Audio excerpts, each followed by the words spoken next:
इस खबर के सह प्रायोजक है paradise collection and shoot store, railway station road, Lalitpur.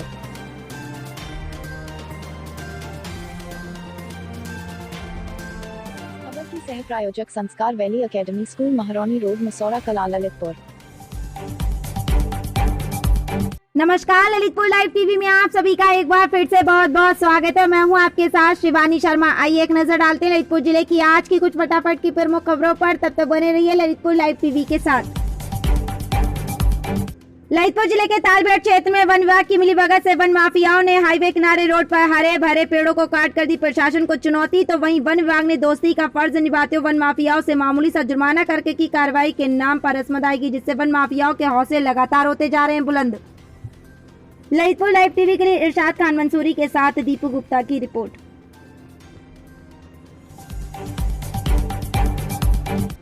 Lalitpur जिले के तहसील मंडावरा क्षेत्र अंतर्गत ग्राम पंचायत सोनरई में महामाई मंदिर प्रांगण के सामने निवासरत मकुंदी पुत्र थनु कुशवाहा के मकान में अचानक दोपहर के समय भीषण आग लग गई। आग लगने से मोहल्ले में अफरा तफरी का माहौल हो गया। आनन फानन में किसी तरह मोहल्ले के लोगों के सहयोग से आग पर काबू पाकर उसे बुझाया गया, लेकिन जब तक घास फूस से बने छप्पर में बंधे हुए 3 गौवंश बुरी तरह झुलस गए, जिनमें एक की मौके पर दर्दनाक मौत हो गई और 2 गंभीर रूप से घायल हो गए।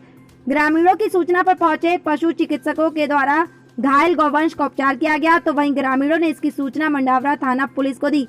मौके पर पुलिस ने पहुंचकर घटना की प्रारंभिक जाँच शुरू कर दी। फिलहाल घटना को लेकर परिजनों का रो रो कर बुरा हाल है। आखिर किस तरह ये आग लगी, सुनिए पीड़ित की कहानी उसी की जुबानी।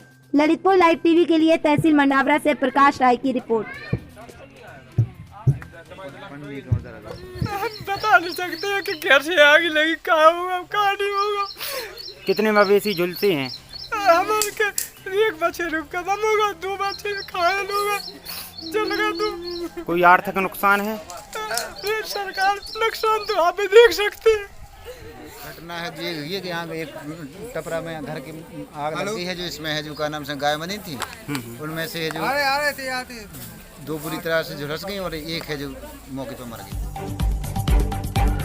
पूरे देश में बांधों का शहंशाह कहलाने वाला यूपी का सबसे पिछड़ा बुंदेलखंड का जिला ललितपुर। यहाँ के कई ग्रामीण क्षेत्रों में किलोमीटर सफर करने के बाद पानी नसीब होता है। और अगर हम ललितपुर शहर क्षेत्र की बात करें तो यहाँ नेहरू नगर इलाके में पानी के लिए एक लंबे अरसे से पानी को प्यासे लोग सभी उम्मीदें छोड़कर बैठे हैं और जैसे तैसे अपना गुजारा कर रहे हैं और अपनी जीवन की गाड़ी को आगे बढ़ा रहे हैं।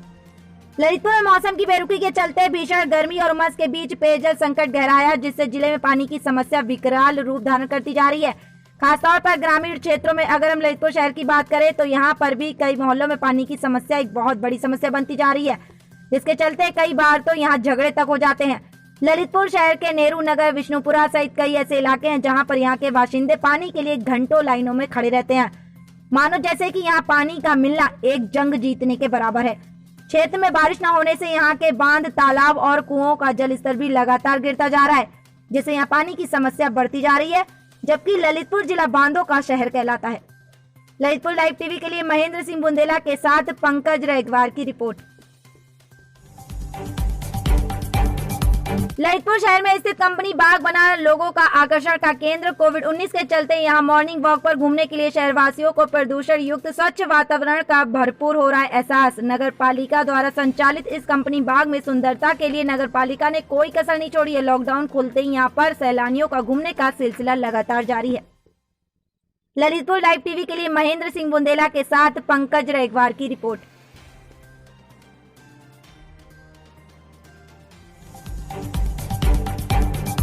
कोविड-19 के चलते ललितपुर शहर में नगर पालिका परिषद द्वारा वृहद स्तर पर नगर पालिका कर्मचारियों द्वारा सैनिटाइजेशन का कार्य लगातार जारी है। कोविड-19 के चलते लोगों से साफ सफाई और स्वच्छता के साथ रहने की विशेष अपील की जा रही है, जिससे कि इस महामारी के दौर से गुजरा जा सके। ललितपुर लाइव टीवी के लिए महेंद्र सिंह बुंदेला के साथ पंकज रेगवार की रिपोर्ट।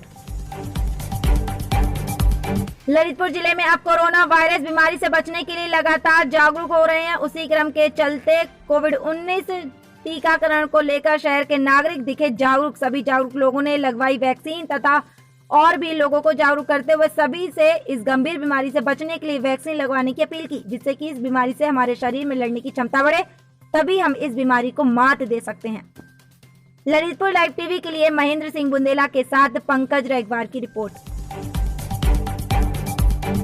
ललितपुर पुलिस अधीक्षक कार्यालय पहुंचकर अशोक अहिरवार, जो कि जिले के थाना नाराहट अंतर्गत बेटना गांव का निवासी है और उसने अपने गांव के ही एक परम मित्र महेश कुमार उर्फ पप्पू को दोस्ती पर विश्वास करते हुए उसे 1,13,000 रुपए काम चलाने के लिए दिया था, जो कि पहले भी कई बार लेन देन अच्छा और साफ सुथरा रहा था। इस भरोसे उसने इस बार भी उसे पैसे दे दिए थे, लेकिन इस बार वह पैसे को लौटाने की बजाय हड़पने के चक्कर में पैसे देने से साफ इनकार कर रहा है और कह रहा है कि तुम हमारा क्या उखाड़ लोगे, जिससे परेशान होकर पीड़ित ने ललितपुर पुलिस अधीक्षक कार्यालय पहुंचकर पुलिस अधीक्षक से मदद की गुहार लगाई है। ललितपुर लाइव टीवी के लिए पंकज रेगवार के साथ महेंद्र सिंह बुंदेला की रिपोर्ट। हमारी समस्या ये है, 1,13,000 रुपये पप्पू ने मेरे पैसे ले लिए अपने किसान कार्ड भरवाने के लिए। पैसे देने को मना कर दिया, मारपीट की। थाने गए तो दरोगा जी ने हमारी कुछ सुनाई नहीं हो रही। हम 8 दिन के फिर रहे हैं। दरोगा जी ने बुलवाया था तो उल्टी गाली गलौज की हमारे साथ कि जी तुम्हारा रिश्ते में कौन लगता था। कप्तान साहब के यहाँ आए न्याय लेने के लिए। ललितपुर पुलिस अधीक्षक कार्यालय पहुंचकर थाना बार अंतर्गत गदियाना निवासी एक दलित महिला ने लगाया गांव के कुछ दबंग लोगों पर बेवजह उसके पति को गांव के ही एक बंद स्कूल में ले जाकर मारपीट कर उसे घायल करने का आरोप, जिसकी शिकायत थाना बार में दर्ज नहीं की गई। तो परेशान होकर दलित महिला ने पुलिस अधीक्षक कार्यालय पहुंचकर आपबीती सुनाई और मामला दर्ज करने की मांग की। ललितपुर लाइव टीवी के लिए पंकज रेगवार के साथ महेंद्र सिंह बुंदेला की रिपोर्ट। गदियाना से और 14 तारीख को मेरे पति को मारे नितिन ने, गुब्बे ने, और बाहर थाने जाए कोई कार्रवाई नहीं सुनत के लात दे के बाहर का निकाल दी और उनसे 1 लाख रुपए ले ले दरोगा ने। कह रहे कि अब उनसे कह दी कि मारा और हमने पट ली। काल भी गए थे तो काल भी गाली देते, हाथ पकड़ के बाहर काट रहे थे, कोई सुनाई नहीं कर रहा था। वो कह रहा जाओ कप्तान सिंह चले जाओ, चाहे जाने चले जाओ, कोई सुनाई नहीं हुई तुम्हारी। वो कह रहा है कि नाला में गिर गया और मारे है और 2 जन खुद देखे, बबलू ने और जस्तू ने, बबलू ने और रंकू ने और दसन ने और हमारे माता बेटा धर्मेंद्र ने और रति भाई ने देखी। इनने मारे उधर हुआ, कह रहा कि नाला में गिर गया, कोई भी नहीं। काल भी गए थे। ललितपुर के जिला अस्पताल में ड्यूटी के दौरान होमगार्ड के बाइक को चोरों ने उड़ाया। चोरी की वारदात सीसीटीवी में कैद। ये मामला ललितपुर जिले के थाना शहर कोतवाली क्षेत्र अंतर्गत जिला अस्पताल का है, जहां होमगार्ड में तैनात एक सिपाही की बाइक ड्यूटी के दौरान अस्पताल परिसर में चोरी हो गई, जो कि पूरी घटना जिला अस्पताल में लगे सीसीटीवी कैमरे में भी कैद हो गई, जिसकी शिकायत पीड़ित होमगार्ड के सिपाही ने ललितपुर पुलिस अधीक्षक कार्यालय पहुंचकर पुलिस अधीक्षक महोदय से की। ललितपुर लाइव टीवी के लिए पंकज रेगवार की रिपोर्ट। मेरा नाम भगवान दास साहू है। मैं होमगार्ड में तैनात हूँ।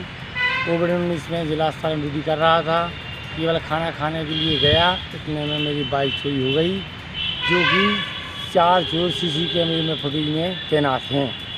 और मैंने दरोगा जी को वो फुटेज की फोटो वो दे दी है, पेन ड्राइव के साबस में है। अब वो कल हम जानकारी करेंगे साहब। 10 दिन हो गए, अभी 8 दिन कुछ नहीं हुआ अभी तक। आपने अभी तक इसकी शिकायत कहाँ कहाँ कर चुके हैं? शिकायत है मैंने केवल कोतवाली में FIR करवाई। आज हम श्रीमान कप्तान साहब के पास आए हैं। श्रीमान जी मेरी गाड़ी बरामद किया है। जिले के हृदय स्थली घंटाघर पर आज कांग्रेसियों ने महंगाई के विरोध में बर्तनों को बजाकर महंगाई पर अंकुश लगाए जाने की सरकार से मांग की, जिससे कि कोरोना काल के चलते आम आदमी महंगाई के बोझ तले दबकर पिस न जाए। ललितपुर लाइव टीवी के लिए महेंद्र सिंह बुंदेला के साथ पंकज रेगवार की रिपोर्ट। ललितपुर जिले के बार ब्लॉक प्रमुख चुनाव को लेकर सरकार ने काफी कम समय दिया और जिला पंचायत चुनाव में मिली अद्भुत जीत से गदगद भाजपा में ब्लॉक प्रमुख चुनाव की घोषणा कर दी। 10 जून को ब्लॉक प्रमुख पद के लिए वोट डाले जाने हैं।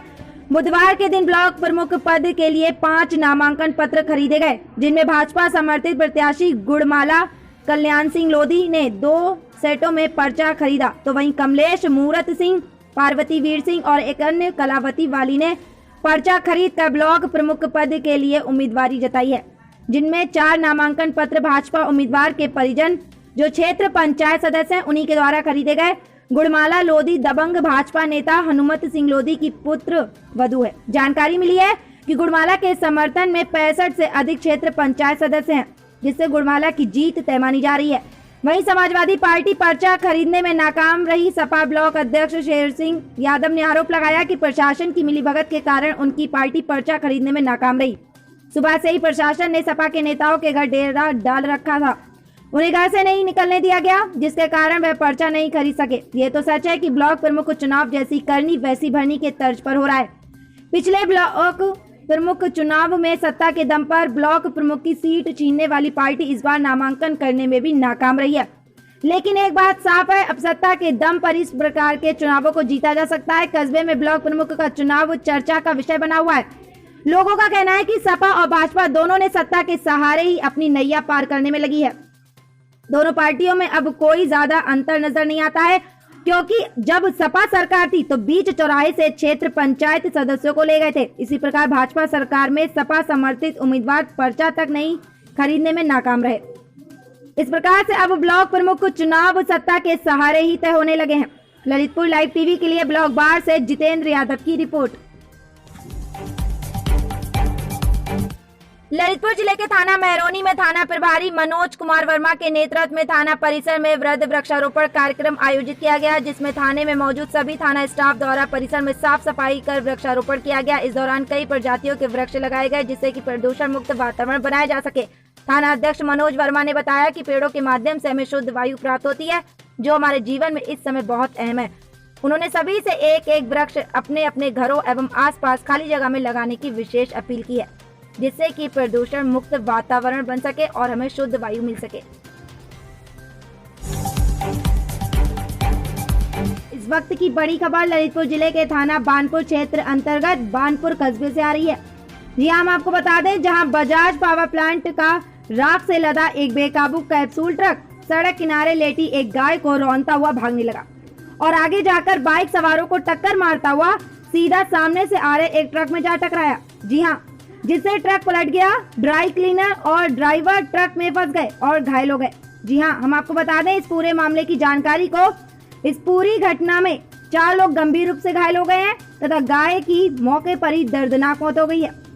अब मामला सुनिए विस्तार से। ललितपुर जिले के थाना बानपुर क्षेत्र के कस्बा स्थित बस स्टैंड चौराहे के पास बजाज पावर प्लांट का राख से लदा कैप्सूल ट्रक सड़क किनारे बैठी एक गाय को रौंदता हुआ मौका पाकर भागने लगा और आगे चौराहे के मोड़ पर सड़क किनारे खड़े 2 बाइक सवारों को टक्कर मारता हुआ टीकमगढ़ से आ रहे एक ट्रक में सामने से सीधा जा टकराया, जिससे टीकमगढ़ से आ रहा ट्रक पलट गया। प्राप्त जानकारी के अनुसार कस्बे वासियों का कहना है कि बजाज पावर प्लांट का राख से लदा हुआ जो ट्रक कैप्सूल ट्रक का ड्राइवर है वह शराब के नशे में धुत था, जिसके चलते ये हादसा हुआ। सभी घायलों को बानपुर के सामुदायिक स्वास्थ्य केंद्र भिजवाया गया, जहां उसका इलाज जारी है तथा जिन्हें गंभीर चोटें आई हैं उन्हें ललितपुर जिला चिकित्सालय में रेफर किया गया है। जैसा कि प्राप्त जानकारी के अनुसार बताया जा रहा है कि यह ट्रक बजाज पावर प्लांट से राख लादकर मध्य प्रदेश के सतना स्थित सीमेंट प्लांट जा रहा था। आइए देखते हैं ललितपुर लाइव टीवी के लिए बानपुर से रासू जैन के साथ आमिर खान मंसूरी एवं धनेंद्र प्रताप सिंह की रिपोर्ट। आइए अब डालते हैं एक नजर ललितपुर जिले की आज की कोविड-19 रिपोर्ट पर। तब तक बने रहिए ललितपुर लाइव टीवी के साथ। ललितपुर जिले में आज की कोरोना की जांच रिपोर्ट में नहीं मिला कोई कोरोना पॉजिटिव। साथ ही कोरोना पॉजिटिव एक मरीज के ठीक होने पर उसे डिस्चार्ज किया गया तथा जिले में अब कोरोना एक्टिव मरीजों की संख्या 11 शेष चल रही है, तो जिले का रिकवरी रेट 98.91 चल रहा है एवं जिले में आज कोरोना की 3020 जाँचें हुई थी। तो वहीं कोरोना काल के समय से अभी तक कोरोना की 2994 जांचें पेंडिंग चल रही हैं। तो ये थी आज की जिले की कोविड-19 रिपोर्ट। ललितपुर लाइव टीवी आप सभी से अपील करता है कि शासन प्रशासन की सभी गाइडलाइनों का समय समय पर पालन करें, जिससे कि इस महामारी दौर से बचा जा सके और तीसरी लहर को आने से पहले ही रोका जा सके। इसमें हम सभी की भलाई एवं सुरक्षा है। तो ये थी आज की ललितपुर जिले की प्रमुख और खास खबरें। आगे की ताजा और तरीन खबरों के लिए बने रहिए ललितपुर लाइव टीवी के साथ ही हमारे चैनल को सब्सक्राइब अवश्य करें, साथ ही बेल आइकन जरूर दबाएं, जिससे कि हर खबर प्रमुख खबर आपको समय समय पर पहुंचती रहे। धन्यवाद। जय हिंद, जय Bharat. Subscribe now and press the bell icon. Never miss an update.